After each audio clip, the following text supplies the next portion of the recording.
Hello friends, welcome to our channel. और आज हम एनालिसिस करेंगे निफ्टी की, बैंक निफ्टी की, ओवरऑल मार्केट की, ग्लोबल मार्केट्स भी थोड़ी बहुत देख लेंगे और बाकी देखते हैं।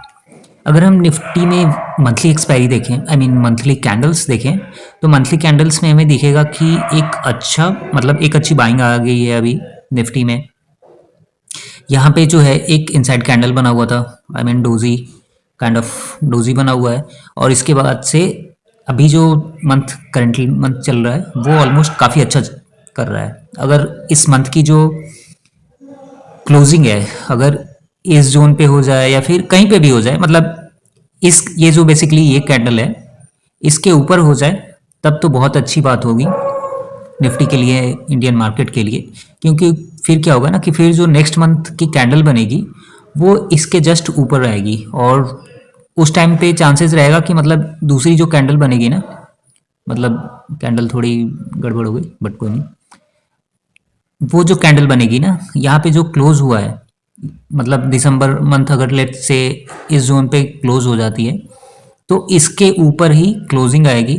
और फिर मतलब ऑलमोस्ट फेब के बाद से ना, फेब और मार्च के बाद से मतलब चांसेस हैं कि ये जो जोन है ना, ये लेवल मतलब 25,800 का ब्रेक हो सकता है मार्च।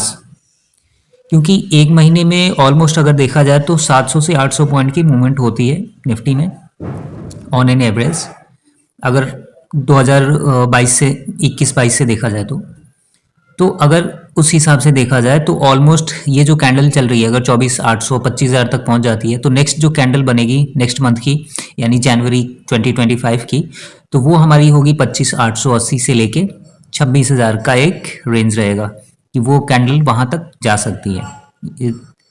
और आई मीन जनवरी की मतलब बोल रहा हूँ, फेब्रुवरी और मार्च की, क्योंकि हो सकता है कि एक दो महीना साइडवेज भी हो जाए, हर महीने ट्रेंडिंग नहीं होते हैं, तो ऐसी प्रोबेबिलिटी है। बट अगर ये फर्स्ट सिनेरियो है, दूसरा सिनेरियो ये है कि ये जो कैंडल बना है कोई नेगेटिव न्यूज़ है और ये जो कैंडल अभी यहाँ पे दिख रहा है ये इसके नीचे क्लोज हो जाए, फिर क्या होगा ना कि फिर बेयरिश मार्केट स्टार्ट हो जाएगा। फिर जो जैन की कैंडल बनेगी या फिर जैन में जो ट्रेडिंग होगा फिर वो इसके नीचे, इसके जस्ट नीचे क्लोज हो जाएगी। आई मीन जैन की कैंडल इसके नीचे आ जाएगी, फिर फैब की, तो ऐसे करके ये डाउन ट्रेंड में चला जाएगा। बट अभी क्या है कि अभी अप ट्रेंड में है, तो चांसेस हैं कि एक बार फिर से ऊपर की तरफ आए। 2-3 महीने तो लगेंगे ही, जो हाई बना हुआ था 26,000 का उसको मार्च या अप्रैल लग सकते हैं। मतलब ये मैं नॉर्मली बता रहा हूँ, अगर एक्सेप्शनल कुछ होता है तो हो सकता है कि आने वाले 1 से 2 महीने में ही जो 26,000 का लेवल था वो ब्रेक हो जाए। But again this is a stock market, we can predict only, we can't be a certain, हम श्योर नहीं हो सकते 100%। तो बस चांसेस हैं कि मतलब जैसे डाटा है कि ऑलमोस्ट 8 से 900 पॉइंट की मूव आती है निफ्टी में, अगर एक्सेप्शनल केस है तो 1200 से 1500 पॉइंट का एक महीने में। तो अभी हम देखते हैं कि ये तो हमारे थे कि मतलब ऑलमोस्ट अगर फेवर में आया तो 2 से 3 महीने लग सकते हैं, जो हमारा हाई था ऑल टाइम हाई उसको ब्रेक करने में।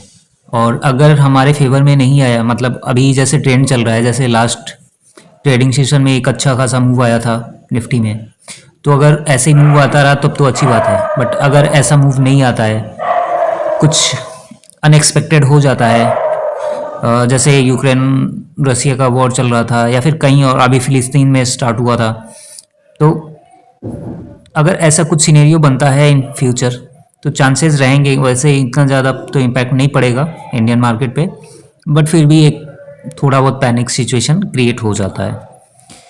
तो बस हमारे जो अभी में मंथली कैंडल के बाद से अगर हम वीकली कैंडल पे भी देखें तो वीकली कैंडल भी काफ़ी स्ट्रॉन्ग दिख रहा है। ऑलमोस्ट यहाँ से आया, यहाँ पे इसने सपोर्ट लिया और यहाँ से मूव कर रहा है।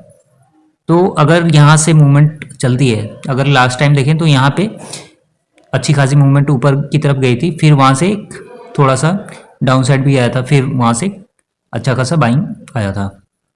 तो अभी ये लेवल जो है ना, ये थोड़ा सा क्रूशल हो जाएगा 25,000 का लेवल। तो 25,000 का लेवल अगर इजीली ब्रेक हो जाता है, एकदम से ब्रेक हो जाता है, तब तो अच्छी बात है। अगर ये हिट करके या फिर इसके ऊपर जाके थोड़ा सा डाउन ट्रेंड में आता है, तब थोड़ा सा एक देखने वाला सीन रहेगा कि मतलब वहाँ से कितना नीचे आता है। और आने वाले टाइम में ये जो 24,000 का लेवल है, ये थोड़ा सा सपोर्ट की तरह काम कर सकता है। मैं वीकली और मंथली बेसिस पे बता रहा हूँ, क्योंकि अभी अगर देखें तो 25,000 काफ़ी क्लोज है और 25,000 से 24,000 1,000 पॉइंट का गैप रहा है। तो अगर ये लेवल रहेगा तो ये लेवल सपोर्ट की तरह काम कर सकता है, अगर निफ्टी 25,000 या 25,000 के ऊपर ट्रेड करना स्टार्ट कर दिए तो। अभी हम थोड़ा सा वीकली के बाद से डेली कैंडल देखते हैं कि डेली कैंडल में क्या सीन चल रहा है। तो मंथली कैंडल में भी बाइंग है, वीकली कैंडल देखें तो वहाँ पे भी बाइंग दिख रही है। अगर हम डेली टाइम फ्रेम पे देखें तो डेली टाइम फ्रेम पे अभी हमें एक अच्छी खासी बाइंग दिख रही है, फेस बाइंग दिख रही है इवन। तो अगर हमारा जो आने वाले टाइम में अगर हम सपोर्ट की बात करें डेली बेसिस पे, तो हमारा सपोर्ट 24,400 के आसपास रहेगा। और ये जो जोन है ना, ये जो जोन था मतलब पिछले 7-8 दिनों, मतलब 8-10 ट्रेडिंग सेशन में, ये काफ़ी क्रूशल हो जाएगा।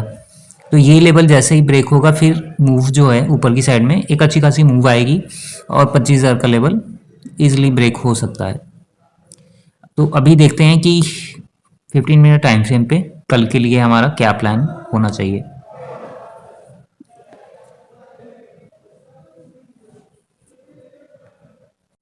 तो 15 मिनट टाइम फ्रेम पे अगर हम देखें और कल के लिए हम प्लान करें कि हमारा ट्रेड ऑफ प्लान क्या होना चाहिए, तो कल के दिन हमारा जो सपोर्ट रहेगा वो रहेगा हमारा इस लेवल पे। ये जो लेवल है 24,500 का, ये लेवल सपोर्ट की तरह काम करेगा। और दूसरा जो हमारा सपोर्ट है अभी 24,200 का है। तो ये दो सपोर्ट हो गए हमारे आने वाले दिन के लिए। कल के लिए भी 24,500 का सपोर्ट रख सकते हैं। वैसे तो काफ़ी मतलब एक अच्छी खासी बाइंग आई थी, रिकवरी आई थी ऑलमोस्ट, अगर देखा जाए तो 500-600 पॉइंट का ऑलमोस्ट। बट ये जो लेवल है ये रेजिस्टेंस की तरह काम करेगा 25,000 का। फर्स्ट टारगेट हमारा कल के लिए होना चाहिए 24,880 के आसपास, 24,880 से 900 के आसपास। और दूसरा टारगेट रहेगा हमारा 25,000 का। तो कल के लिए हमारा यही रहेगा, नीचे की साइड में 24,500 के आसपास, 500 का सपोर्ट, 24,250 200 का सेकंड सपोर्ट। हमारा फर्स्ट रेजिस्टेंस रहेगा 24,880 का, दूसरा रहेगा 25,000 का। और अगर सिचुएशंस देखें तो सिचुएशन दो हो सकती हैं। जैसे यहाँ पे 24,780 पे क्लोज हुआ है, तो हो सकता है थोड़ा सा नीचे एक बार के लिए आए, क्योंकि ऑलमोस्ट 600 पॉइंट की रैली हुई थी फ्राइडे के दिन। तो अगर थोड़ा सा भी नीचे एक पुल बैक के लिए आता है, क्योंकि यहाँ पे जो भी बैठे होंगे या तो ये 25,000 के लिए वेट करेंगे या फिर थोड़ी सी प्रॉफिट बुकिंग कर सकते हैं, क्योंकि यहाँ पे भी ऑलमोस्ट 24,800 के आसपास गई थी, फिर वहाँ से मार्केट एकदम से साइडवेज हो गई थी और फिर थोड़ी सी नीचे आई, फिर उसके बाद से रिकवरी भी हुई। तो 24,800 का एक रेजिस्टेंस हो सकता है, अगर उसको फेस कर जाता है, वहाँ पे एक ब्रेकआउट आ जाती है, तब 24,880 900 का रहेगा और फिर 25,000 का रहेगा हमारा टारगेट। तो अभी हम देखते हैं कि बैंक निफ्टी में क्या सिचुएशंस हो सकते हैं। तो अगर हम बैंक निफ्टी में देखें तो बैंक निफ्टी में भी ऑलमोस्ट अगर देखा जाए तो 1500 पॉइंट से ज़्यादा की रिकवरी हुई थी लास्ट फ्राइडे को। और अगर हम देखें तो अभी जो हमारा एक रेजिस्टेंस रहने वाला है वो रहेगा 53,800 का। 53,800 का एक रेजिस्टेंस हो सकता है। और फिर जो दूसरा टारगेट हमारा रहेगा ऊपर की साइड में वो 54,000 का रहेगा। अगर 54,000 का लेवल ब्रेक होता है तो 54,250 के आसपास हमारा रेजिस्टेंस रह सकता है। लास्ट फ्राइडे के सेशन में ऑलमोस्ट बैंक निफ्टी में भी 1500-1600 पॉइंट का मूव आया था, तो चांसेस हैं कि एक बार यहाँ पे भी थोड़ी बहुत प्रॉफिट बुकिंग देखने को मिले। तो हो सकता है कि 53,500 या फिर 53,400 के आसपास एक बार बैंक निफ्टी आए, फिर थोड़ी सी सस्टेन करे और फिर एक अच्छा मूव मिले।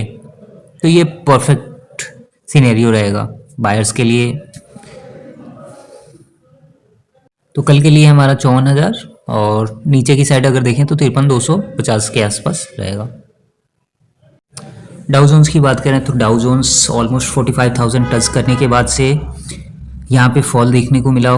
45,000 जो था ये ऑल टाइम हाई था। अभी यूएस मार्केट में देखिए तो नैस्डैक एस&पी सब ने ऑल टाइम हाई बनाया है अभी हाल फिलहाल कुछ दिन पहले ही। वहाँ पे जैसे ही इलेक्शंस हुए, इलेक्शन के बाद से नैस्डैक में रैली देखने को मिली। ऑटो सेक्टर्स के जो स्टॉक्स थे उनमें रैली देखने को मिली है। इवन जो क्रिप्टो मार्केट है वहाँ पे भी रैली देखने को मिली है। बिटकॉइन की बात करें तो bitcoin daily all time high बनाते जा रहा है। तो डाउ जोन्स की बात करें तो 45,000 टच करने के बाद से अभी 43,828 के आसपास आ गया है और चांसेस हैं कि मतलब 43,280 के आसपास एक बार आए, क्योंकि अगर देखें पैटर्न इसका तो पैटर्न काफ़ी अच्छा बना है। चांसेस है कि एक बार ये जो ट्रेंड लाइन है अगर इसके नीचे आता है तो ये सपोर्ट की तरह काम कर सकता है 43,250 के आसपास। नेस्डैक की बात करें तो नेस्डैक अभी भी अपने ऑल टाइम हाई को होल्ड किए हुए है। ऑल टाइम हाई 21,780 के आसपास है अभी डेली टाइम फ्रेम पे, और अभी इसमें कोई फॉल देखने को नहीं मिल रहा है। अगर डेली टाइम फ्रेम पे भी देखें तो ये कंटिन्यूअस पैटर्न मूव कर रहा है और हो सकता है कि ये 22,000 का जो लेवल है उसको आने वाले इस वीक में या फिर नेक्स्ट वीक तक वो टच हो जाए। अगर बिटकॉइन की बात करें तो बिटकॉइन अभी 1,02,605 पे ट्रेड कर रहा है और अभी मतलब ऑलमोस्ट कुछ दिन पहले ये जो कैंडल बना था भाई मैसिव था। मतलब ऑलमोस्ट 15,000 मतलब 14-15,000 एक दिन में, मतलब बिटकॉइन में अमेजिंग मैसिव मूव था। और उस दिन ऑल टाइम हाई बना था 1,04,128 के आसपास, 1,04,000, और अभी ऑलमोस्ट अपने हाई के आसपास है। तो हो सकता है कि आने वाले 2-3 दिन या 4 दिन में ये जो लेवल है 1,04 का वो ब्रेक हो जाए और फिर न्यू हाई बने। अभी जो इन्वेस्टेड हैं बेसिकली फंड मैनेजर या फिर जो बड़े बड़े प्लेयर्स हैं उनका स्टेटमेंट आ रहा है कि ऑलमोस्ट अगर देखा जाए तो 2,20,000 या 2,25,000 तक इसके टारगेट हो सकते हैं ये 2025 में, मतलब 1 साल। चांसेस हैं हो भी जाए, क्योंकि जो बड़े प्लेयर्स हैं वो they are putting money in the crypto. अभी तो गूगल भी आ गया है इस गेम में, तो चांसेस है कि ये जो मार्केट है ना और ग्रो करने वाला है। तो आज के लिए इतना ही। Thank you for watching this video.